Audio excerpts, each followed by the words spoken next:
And actually, originally, this umbrella was turned the other way, but the wind turned it inside out, and I think I like it that way.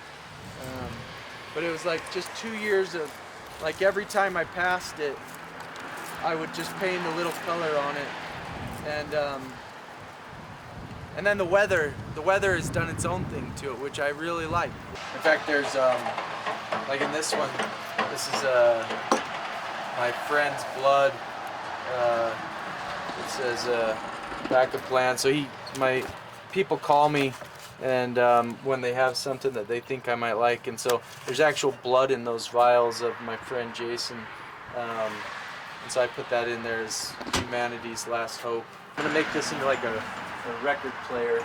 It's like an arm that moves, and an old speaker from the barn, and like old what was like a car grill. The guy that lived here and owned this house and worked here, that was his shop, and he had his family told me, like, he built all kinds of stuff. You can see like all the time and the history, and I like the idea of taking some of his pieces that he spent time on and putting them into the pieces that I'm making, because then they have like this value that travels with them. And so yeah. Like for me, like alcohol and benzos and pain pills and heroin and all these things, like there's a reason why we do them, because they work until they don't work. Like, we're self-medicating, whatever that pain is, and part of it, for sure, like when I drank,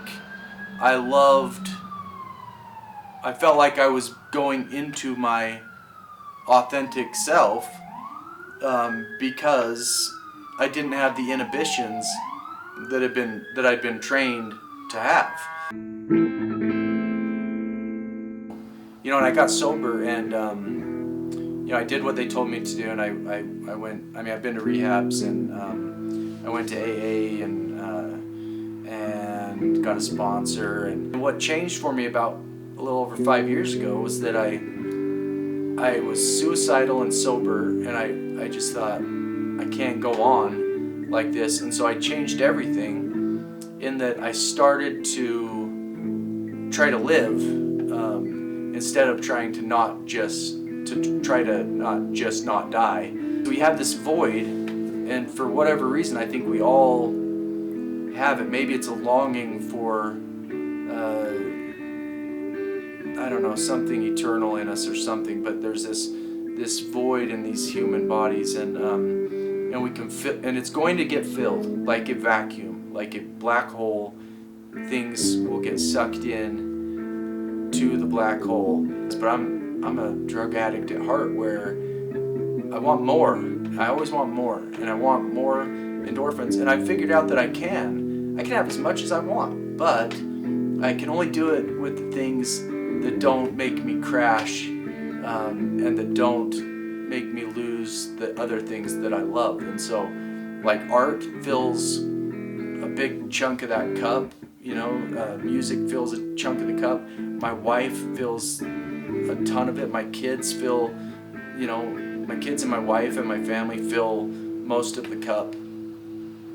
It's not actually art that I love, I don't think. I think it's art.